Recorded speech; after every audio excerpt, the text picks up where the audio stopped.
ইসলামে মেয়েদের সাজসজ্জার নির্দিষ্ট কিছু নিয়ম আছে। কিছু ধরনের সাজসজ্জা ইসলামে নিষিদ্ধ।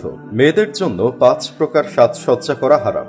যদি কোনো নারী এই 5 প্রকার সাজসজ্জা করে থাকে তবে সেটা ইসলামী শরীয়তের বহির্ভূত হবে এবং সেই নারীর পরবর্তী জীবন হবে জাহান্নামের উত্তপ্ত আগুন। ইসলাম শিখাইছে মেয়ের সৌন্দর্য তার স্বামীর জন্যই হওয়া উচিত। আমরা সবাই জানি নারীরা সুন্দর দেখতে পছন্দ করে, কিন্তু কিছু সাজসজ্জা আছে যেগুলো ইসলামে নিষিদ্ধ। হাদিস শরীফে এসেছে শেষ জামানায় অনেক নারী এই নিষিদ্ধ সাজগুলো করবে। এই ভিডিওতে আমরা জানবো সেই নিষিদ্ধ সাজগুলো কি কি। হয়তো আপনি বা আপনার পরিবারের কেউ এমন সাজ করছেন, তাই ভিডিওটি ভালো করে দেখুন। এই ভিডিওটি শেয়ার করে আপনার প্রিয়জনদেরও সচেতন করুন। ইসলামে নারীদের স্বামীর জন্য সুন্দরভাবে সাজসজ্জা করার অনুমতি রয়েছে, তবে আল্লাহ তাআলা 5 ধরনের সাজসজ্জা নিষিদ্ধ করেছেন যা তাকে অসন্তুষ্ট করে। এই 5টির মধ্যে 3টি সম্পূর্ণরূপে হারাম, অপর 2টি কিছু ক্ষেত্রে হারাম এবং কিছু ক্ষেত্রে জায়েজ। 5টি সাজের প্রথমটি হলো পরচুল বা নকল চুল লাগানো। ইসলামে নারীদের চুল বেনি বা জুটি করে গুছিয়ে রাখা উৎসাহিত করা হয়। চুলের দৈর্ঘ্য যেন অন্য পুরুষের নজরে না আসে,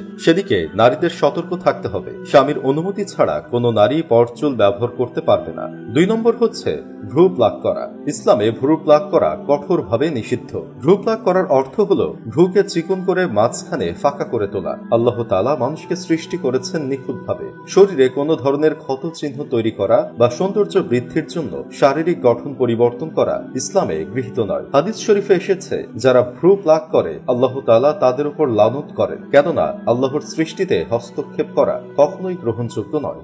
নাম্বার 3, কপালে টিপ পরা। রাসূলুল্লাহ সাল্লাল্লাহু আলাইহি ওয়াসাল্লাম নারীদের সৌন্দর্য বর্ধনের জন্য কপালে টিপ পরা থেকে বিরত থাকার নির্দেশ দিয়েছেন। এ বিষয়ে হযরত ইব্রাহিম আলাইহিসসালামের একটি ঘটনা প্রচলিত আছে। নমরুদ যখন হযরত ইব্রাহিম আলাইহিসসালামকে অগ্নিকুণ্ডে নিক্ষেপ করার সিদ্ধান্ত নেয়, তখন আল্লাহর রহমতের ফেরেশতারা তাকে রক্ষা করতে আসতে পারে এই আশঙ্কায় নমরুদ এক চক্রান্ত করে। সে কিছু উলঙ্গ নারী যাদের কপালে টিপ ছিল তাদের নিয়ে আসার নির্দেশ দেয়। নমরুদের ধারণা ছিল এই অশ্লীল পরিবেশ আল্লাহর ফেরেশতাগণ আসবেন না। এরপর সে ইব্রাহিম আলাইহিসসালামকে অগ্নিকুণ্ডে নিক্ষেপ করার পরিকল্পনা করে। এজন্যই নারীদের কপালে টিপ পরা থেকে বিরত থাকতে বলা হয়েছে। নাম্বার 4, ভারী ও ঘণ্টাযুক্ত নূপুর পরা। ইসলামে নারীর জন্য কান ও নাকে অলংকার পরা বৈধ, তবে নূপুরের ক্ষেত্রে কিছু বিধি নিষেধ রয়েছে। যদি নূপুরে ঘুঙুর বা অন্য কোনো ধাতব পদার্থ থাকে যা হাঁটার সময় শব্দ করে এবং সেই শব্দ অপরিচিত পুরুষদের দৃষ্টি আকর্ষণ করে বা ফিতনা সৃষ্টির আশঙ্কা থাকে, তাহলে ঘরের বাইরে সেগুলো পরা জায়েজ নয়। অন্যদিকে যদি নূপুরে কোনো শব্দ না থাকে